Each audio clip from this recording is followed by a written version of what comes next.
All right, we're doing this interview as part of the USMC Vietnam Tankers Association History Project, and we're conducting the interview at the VTA reunion in St. Louis, Missouri, and the date is September 24th, 2017. The interviewees are members of the Vietnam Tankers Association or the Marine Corps Tankers Association. The purpose of the History Project interviews is to capture the experiences of Vietnam veterans and make them available for future generations.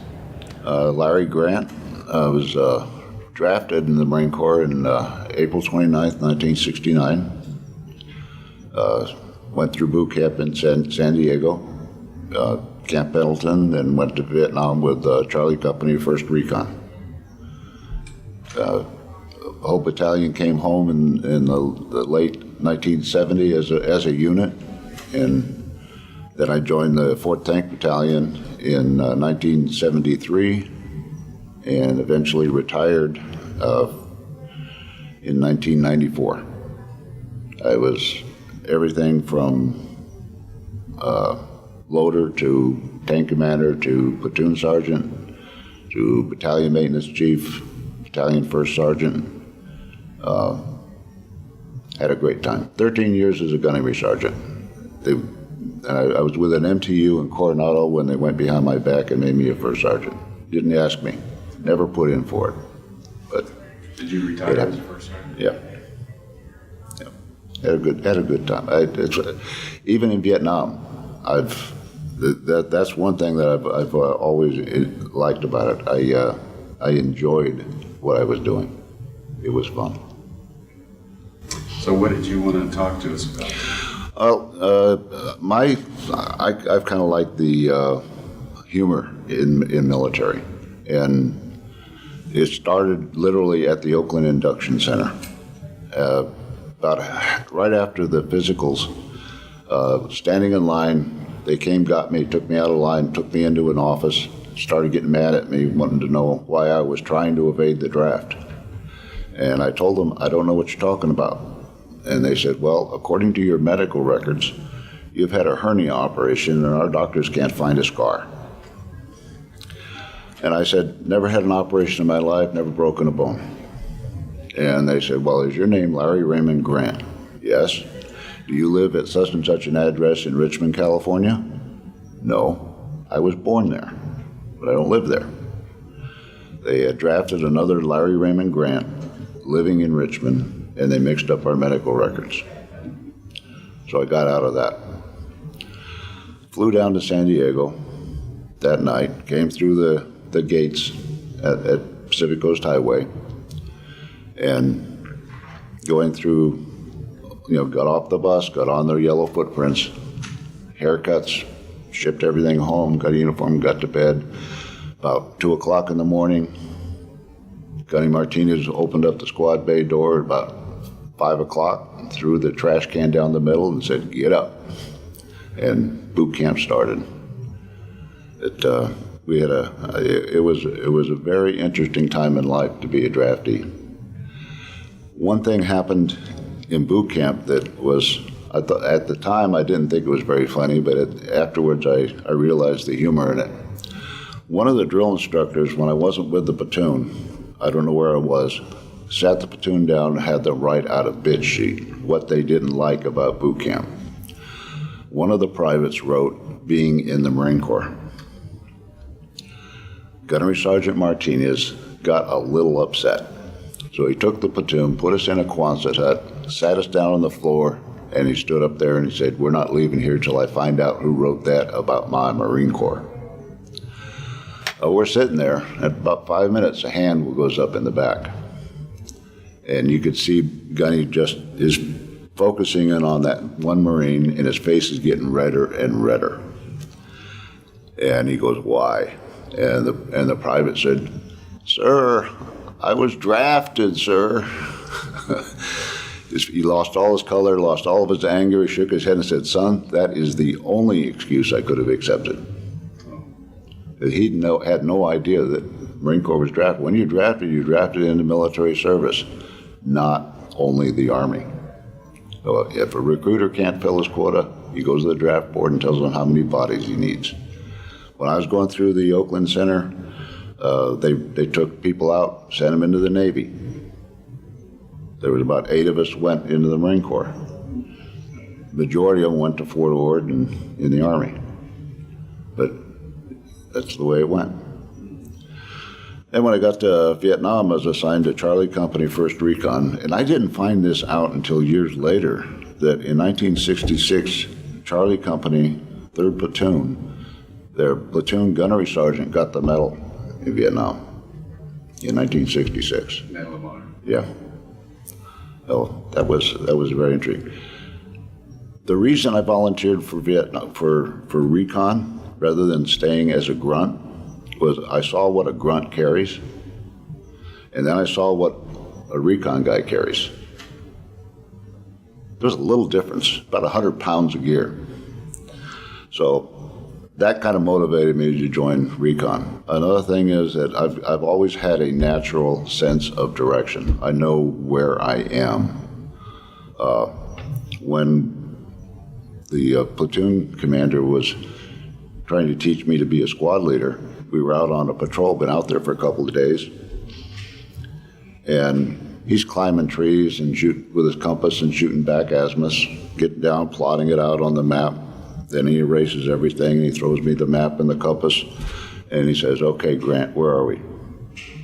Take the compass, set it aside, look at the map. I go, "Right there, sir." I was pointing right where we're at. And he shook his head and said, "How did you do that?" Well, when we landed on the 46, we landed over here. We've been going up and down this ridge line and over here and down by this creek, and right now we're in the middle of this knoll, in the middle of that creek. We couldn't be anywhere else. But I've always had that knack of, I've never been lost. So it kind of shocked him. He was trained to always use the map, trust the map. Well, you can trust the map, but if you make a mistake on the azimuths, the only time I ever needed a compass was when you're calling in artillery. They have to know what angle you're looking at the target from in order to make their adjustments. But they don't need to know where you are on that azimuth. They just need to know you're on that azimuth. And then when you make your adjustments, they can correct. So the only reason I carried a compass was for artillery. Had some really great patrols and some really scary ones. But there was only 2 times when I was in Vietnam that I was actually afraid, and they had nothing to do with combat. First time, out in the jungles of Vietnam, the water is really cool and really tastes really good. Some of the best water I've ever tasted. Well, on one patrol, been out there for a couple of days, I'm going over to this little stream to get some water. I noticed in the mud was a great big old fresh paw print. Tiger. I decided I didn't need water, so I went back. The other time, I was leading a patrol of 4 Marines and 4 South Korean ROK Marines. And we've been out there for a while, and we find this really well-used trail. I mean, it's not even dust on it. It's just well beaten. There's just been a tremendous amount of traffic on it. So I figured, well, somebody's probably going to come along in a while. So I set up the squad as an ambush. And then I got it in my head that I needed to go down that trail and take a look. So I told everybody to stay there. I'll be right back. So I go down the trail. I get down the trail about 100 yards. And then I look around and I go, I'm all alone.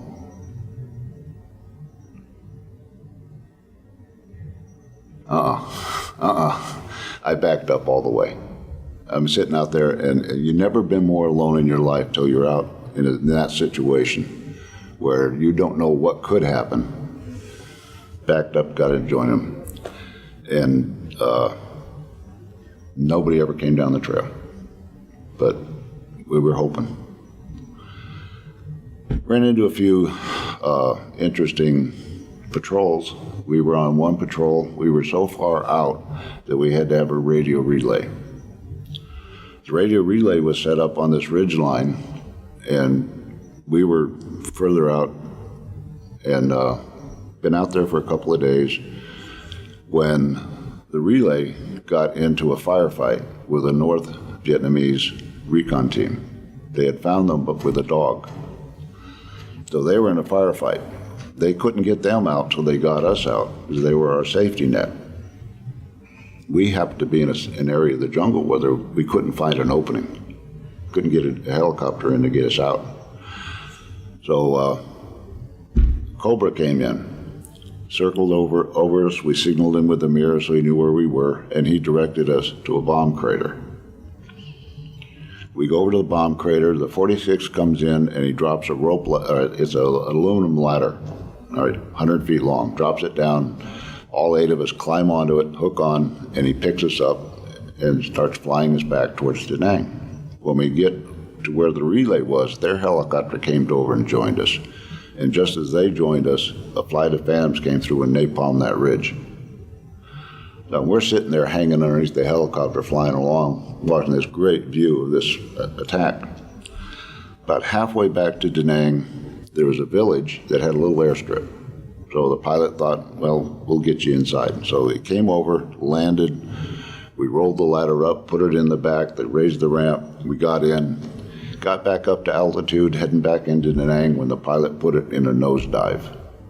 I mean, he's going straight down. We're hanging on inside, looking down through the cockpit at the ground coming up at us. We had no warning.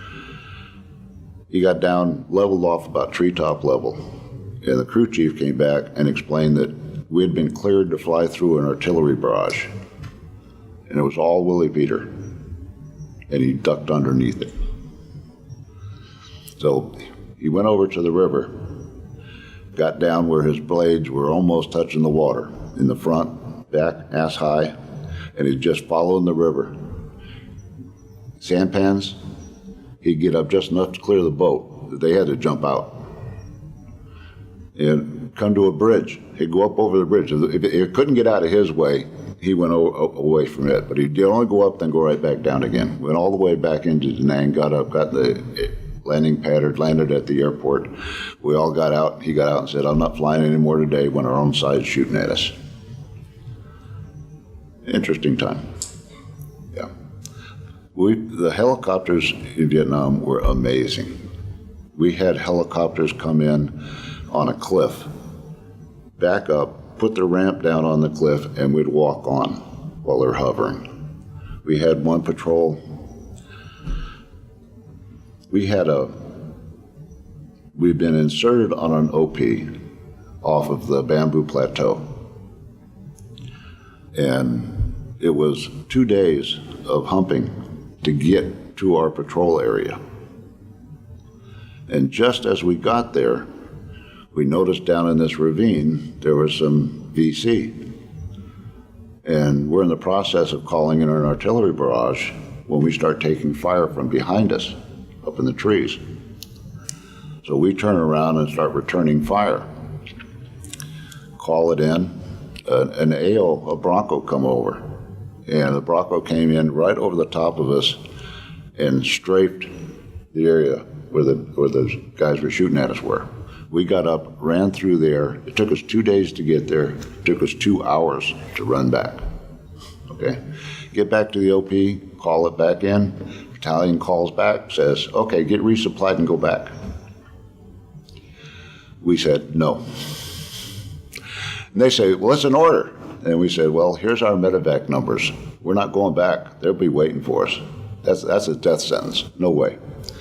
And so they finally sent out our platoon commander with a 46, and they put us in where they should have put us in to begin with, in our patrol area. The trouble was they couldn't do it up on the plateau, so they did it on this little finger that came down to the river. And the spot they landed on was just big enough for a 46 to land. So we had to get out and lay down and hang on to the dirt while the 46 pulled out. You want to describe what a 46 was? CH-46 helicopter. It's like the banana helicopter. CH-47 is bigger, it's the Army version. CH-46 Chinook helicopter. It'll hold probably 40 Marines. Very maneuverable. Two rotors. They go counterclockwise, so you don't have that tail rotor that goes vertical. The whole reason for that tail rotor is if all the propellers are going in the same direction, it makes the vehicle want to spin. And that tail rotor is what keeps it so you can control which direction you're going. When the rotors go in opposite directions, they counterbalance each other, so you can control the pitch of those rotors and fly, and you don't spin. So the 46 pulls out, we go up to the top of the ridge, get up there just about noon, so we stop, take a little break, and the squad leader takes two guys up, and about 50 yards above us was another trail. So he set those two guys out to watch that trail while we took the break down there. We've been there for about 5 minutes, and all of a sudden we start hearing rifle fire up there. So we grab all the gear, we go running up there. There had been 4 VC coming down that trail, and the two guys blew those guys away, killed them. Didn't kill them all. Some were still, they still could hear that they were still alive. We get up there, we get in a bomb crater, and they tell us that the first guy in the lead was Caucasian. We didn't know U.S. a traitor, a Russian, or what, but he wasn't Vietnamese. So we're in the crater, and of course, immediately you call in and let everybody know that we're in a firefight. You know, something's happened. Once you fire a weapon on a recon patrol, they have to extract you. And helicopters, I mean, it was amazing. A grunt company would get into a firefight. That's what they were there for. They would only get reinforced if they really needed it. If a recon patrol got into a firefight, everybody dropped everything and came. We got all the support we could use right now. So we're in the bomb crater, and so support's coming. We could see a 46 coming to get us in the distance. Cobras had shown up, and the Cobras were flying around, and one of them just started opening up on the trail with his M79 automatic grenade launcher. And he's flying around us, and then he calls us, and he says, is your extraction on the way? I go, yeah, we can see it. It's in the distance. He goes, that's good. You got a battalion coming up behind you. 46 comes in and land. The two guys in the middle were carrying backpacks. So we grab the backpacks, get on the 46, and we fly back to the battalion. And as soon as we clear the area, they hit the area with 250 rounds of artillery, just saturated it. We get back to the battalion LZ, get off, open up the packs. There were 64 Chi-Com hand grenades in the packs. They'll go off if you look wrong at them. And we had them inside the bird. We had a battalion SOP from then on. Any captured enemy equipment is going to be hung from a cable underneath the vehicle. So got back, got debriefed on that and stuff. And we never could get to the Caucasian. If we could have gotten that body back, I was told that the squad would get 7 days R&R anywhere in the world. Because if it was a traitor or a Russian, particularly if it was a Russian. So, we did one.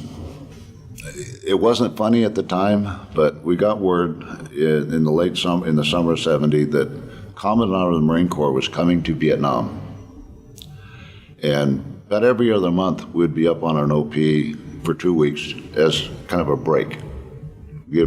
Relax and stuff. We just guarded the OP. We were up there at that time, and word came down from the area commander, everybody stop and clean. He'll be here in a month. 38 of us. We completely rebuilt that OP. 12,000 sandbags, dug trench through rock. They brought in a mini bulldozer and leveled off the LZ. The only way in or out was by helicopter. Leveled off the LZ, brought us barrels of tar so that there wouldn't be any dust. So we had to literally, we shot the barrels of tar up with an M60 machine gun, then went out there with C-Rat box cardboard and spread it around by hand. Climbed down into the wire and cleaned it all out. We found live frags that hadn't gone off. We found frags still in the boxes. On the valley side of the OP was a cliff. Nobody wanted to rappel down into that wire to clean it out. Only one guy did, our corpsman, Doc Fenwick. He was the only one crazy enough to go down there and clean out that wire. We got it all cleaned up, got it all set up. They brought in a company and hid them in the hillside as a reactionary unit just in case.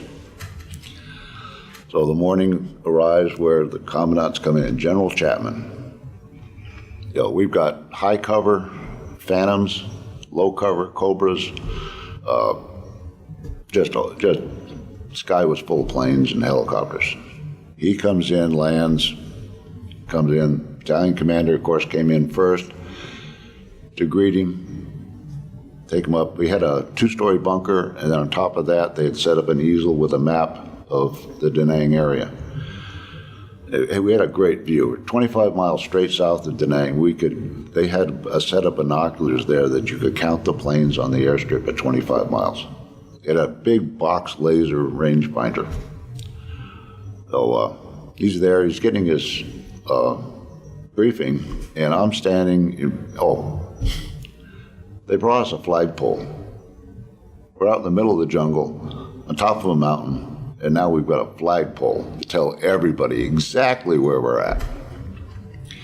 So he comes in, lands, another helicopter comes in with his aide and his briefcase, and just helicopter after helicopter comes in. They go right by me. I'm in an M60 mortar pit right next to the flagpole. You got to walk right by me. Everybody walks right by me, goes over, gets up on the bunker, and he gets his briefing. My father had sent me a Hawkeye Instamatic camera, and when they're up there, I take a picture at a distance. You can barely make out that there's people there and stuff. As he's leaving, I take another picture down the trench, and then I put the camera away, and I'm standing at attention next to the mortar. Oh, he comes walking right up to me, calls me out of the pit, takes me over to the flagpole, asks for my camera, hand him the camera, he gives it to the battalion commander, and I'm standing there shaking hands with General Chapman in front of the flagpole. The battalion commander takes my picture. All right, gives me back the camera, they leave. He leaves, a 46 comes in and lands after everybody's gone, kicks off 3 cases, 3 big boxes. One is full of heat tabs. One is full of ice cream cups. And one is full of steaks. So we had steaks and ice cream. All right. So he pulls away. Eventually we go back to the battalion. I film into Freedom Hill to get it developed. And I got the great picture of me sticking my hand into a blank screen. They censored it. So I was a little upset. In 1994, I was at NAB in Coronado. I was retired. Stands for NAB. It's a training unit. What they do is they evaluate LFTC PACS classes at Coronado and make recommendations for, if they're not covering all of the material that they're supposed to cover, and just try and make improvements in the classes that they give. And it's a reserve unit, but it's a non-paid reserve unit. And I mean, it was top heavy. I was a gunnery sergeant, I had a staff sergeant, and a sergeant, and we were the only enlisted in the unit. I had 9 full colonels that I worked for. Some of them are here today. we had captains emptying trash cans. I mean, it was officer heavy, you know. So my retirement comes in, and during the ceremony, they told me that, well, your certificate hasn't arrived yet. So we doctored another one from somebody and just penciled in my information. And when I got it, I looked at it. It was signed by General Chapman. So I have his signature, not his photograph. 25 years apart. Another great thing about being in recon, particularly in Charlie Company, in recon, in the battalion area, every company had their own club. Then you had an EM club and an officers club. You had a USO stage. Charlie Company's club had a swimming pool next to it. 12 by 24 by 4 feet deep, wooden deck around it. One day, I just got back from a patrol, been up to the showers, and on my way back down to my hooch, I had to go right by the club and by the pool. Well, we had a new platoon sergeant, and the new platoon sergeant happened to have a birthday. Well, as I'm walking by the pool, I noticed there's 3 Marines in the pool. One of them is the new platoon sergeant. The other 2 are walking him around like you walk a shark around to revive it, and they're trying to sober him up. The platoon decided to have a party for the new platoon sergeant. The corpsman in 2nd Squad, 6'5" Indian, he'd gone down to Freedom Hill and got a couple of Air Force officers to buy him bottles of hard liquor. I don't drink. Never been drunk in my life. Never drank a beer. I was the only one in the platoon sober. I mean, to the point where they had to revive him in the pool. Yeah. There's a whole story about the corpsman. I won't get into that. It's a little bit long. But when I walk into my hooch, my point, Nevitt, short, skinny, black guy, my best friend. He had been up to the showers ahead of me. Like I'm down here. All I'm wearing is a towel. I walk into the hooch. I walk into the squad bay, and there's Nevitt down on one knee, only wearing a towel. He's belting out Al Jolson's Mammy. And I'm just cracking up. So eventually everything calms down. We all go to sleep. I wake up next morning, sound reveille on the squad. Nevitt's not in his rack. So I get everybody up and say, let's go find Nevitt. So I walk out my back door, and to the right is a pisser. It's a 55-gallon drum sunk into the ground, so it's about that high off the ground. And there's Nevitt. It's got mosquito netting and calm wire holding the netting on. And there's Nevitt sitting on it, bowed down. His butt is getting wet, okay? And he's passed out. Get a couple of guys, take him up to the showers, clean him up, put him in his rack. If the comm wire had failed, it would have folded in half and he would have drowned. And it would not have been in water. So that's... Larry, would you like to summarize, or? Well, yeah, I really enjoyed the jungles in Vietnam were just absolutely amazing. There were some scary times, and never laughed harder in my life. The one time probably the funniest thing I ever saw, we were on a patrol. The first platoon sergeant was with a ski pull-up. Nevitt and ski, just getting dark. We're all laying them down on the ground, getting ready, for the night. And Nevitt and ski are standing up. On recon patrol, you never talk louder than a whisper. You get right up next to somebody and you talk. Well, they're standing up talking, and pretty soon they start gyrating around. Well, it turns out Nevitt is trying to teach Ski to do the funky chicken without making a sound. We're laying on the ground laughing our heads off without making a sound. That was Vietnam. Thank you for your service. Oh, again, I enjoyed it. It was, you were never more alive in your life than when you're in those situations.